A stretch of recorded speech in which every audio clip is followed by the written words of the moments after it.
Hello students, in this video standard 7th science unit number 3 polymer chemistry la irukra roman letter 6th one analogy பார்க்கலாம். analogy assertion and reason பார்த்திரலாம். so analogy பார்க்கலாம் வாங்க. first analogy அப்படினா just opposite. இப்போ cotton கொடுத்திருக்காங்க. first one natural. Cotton என்ன ஃபைபரா? Natural ஃபைபரா. அப்போ polyester என்ன ஃபைபரா இருக்கும்? நேச்சுரலுக்கு ஆப்போசிட்டாக இருக்கிறது சிந்தட்டிக். அப்போ ஆட்டோமேட்டிக் நம்ம எழுதிடலாம், இட் இஸ் அ சிந்தட்டிக். இது ரொம்ப ஈஸியான ஒன்று, அப்படியே ஆப்போசிட். ஓகேவா? நேச்சுரலுக்கு ஆப்போசிட் சிந்தட்டிக். நேச்சுரல்னா மேன்மேட் ஃபைபர், சிந்தட்டிக் ஃபைபர்னா இட்ஸ் அப்டைன் ஃப்ரம் பெட்ரோ கெமிக்கல்ஸ்லேருந்து எடுக்கிற ஃபைபர். நெக்ஸ்ட் கொஸ்டின் பாருங்கள். PLA spoon. இப்போ தான் நம்ம அந்த பிஎல்ஏ அப்படின்னா பாலி லாக்டிக் ஆசிட். அது வந்து ஒரு கம்போஸ்டபிள்னா ஈஸியாக டீக்ரேட் ஆகிடக்கூடிய ஒரு பிளாஸ்டிக் ஸ்பூன். ஓகேவா? இது பிஎல்ஏங்கிறது கம்போஸ்டபிள். அப்போ பிளாஸ்டிக் ஸ்பூன் என்னதான் இருக்கும்? நான் கம்போஸ்டபிள் ஆர் டிஸ்போசபிள் அப்படின்னு சொல்லுவாங்க. சரியா? நான் கம்போஸ்டபிள் அப்படியே ஆப்போசிட்டாக எழுத வேண்டியதுதான். கம்போஸ்டபிளுக்கு ஆப்போசிட் நான் கம்போஸ்டபிள். அது ஈஸியாக வந்து கம்போஸ்ட் ஆகாது. நெக்ஸ்ட்டு பாருங்கள், நைலான் என்ன ஆகும் அப்படின்னா மெல்ட் ஆகும். நம்ம ஆல்ரெடி படிச்சிருக்கோம்.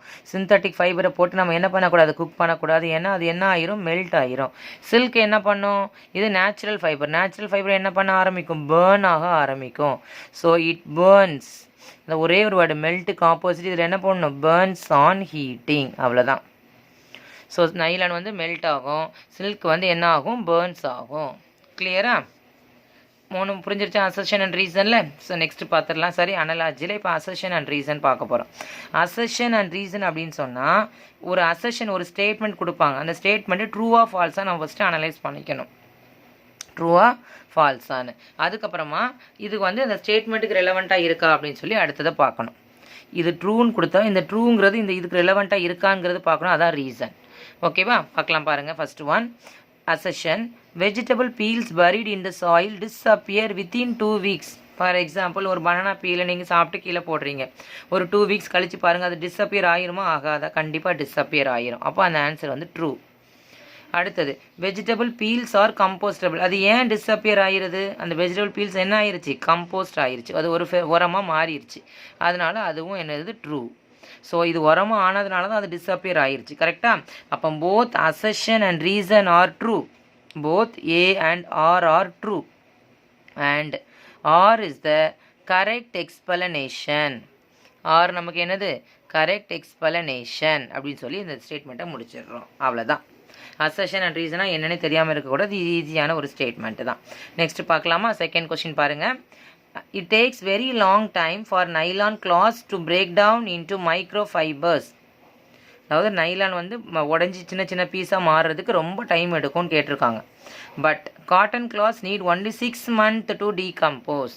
ஏன்னா நைலான் வந்து சிந்தட்டிக் ஃபைபர், காட்டன் வந்து நேச்சுரல் ஃபைபர். அப்போ இந்த ஸ்டேட்மெண்ட் நமக்கு என்னது தான்? ட்ரூ தான். ஆனால் ஏன் அந்த ட்ரூன்னு போடுறோம் பாருங்கள். Nylon made out of petro chemicals. Nylon எதனால் ஆனது?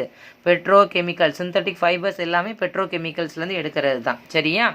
Is non biodegradable and cotton cloth is biodegradable. இதனால தான் அது 6 மாதம் ஆகுது, இது ரொம்ப நாள் ஆகுதுன்னு சொல்கிறாங்க. நைலான் வந்து என்னது? நான் பயோடிகிரேடபிள் அண்ட் காட்டன் வந்து பயோடிகிரேடபிள். ஸோ இந்த ஆன்சரும் நமக்கு ட்ரூ தான். கிளியரா? இதுவும் நமக்கு ட்ரூ. இதுவும் ஃபர்ஸ்ட் உள்ள அதே ஆன்சர் தான். Assertion and reason are true and reason is a correct explanation of assertion அப்படின்னு சொல்லி இது நம்ம முடிக்கிறோம். ஓகேவா? நெக்ஸ்ட் தேர்ட் கொஸ்டின் போயிடலாம் பாருங்கள். It is a good to avoid பிளாஸ்டிக்ஸை அவாய்ட் பண்ணுறது ரொம்ப நல்லது. அப்போ ட்ரூவா? கண்டிப்பாக ட்ரூ தான். பிளாஸ்டிக்ஸே யூஸ் பண்ணக்கூடாது. எவ்வளோக்கு எவ்வளோ நம்ம என்ன பண்ணணும்? அவாய்ட் பண்ண முடியுமோ அவ்வளோக்கு எவ்வளோ நம்ம அவாய்ட் பண்ணிக்கணும். அதனால் ஃப்யூச்சர் ஜென்ரேஷன் வெரி வெரி டிஃபிகல்ட்டாக மாறும். நெக்ஸ்ட் பாருங்கள். Plastics end up polluting and the environment. அதாவது நம்ம என்விரான்மெண்ட்டை பொல்யூட் பண்ணுறது மெயின் ரீசன் என்னது தான் அப்படின்னா பிளாஸ்டிக்ஸ்.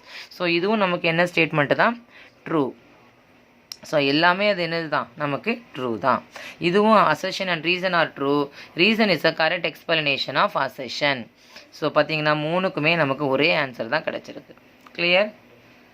அண்டர்ஸ்டாண்ட்? தேங்க்யூ.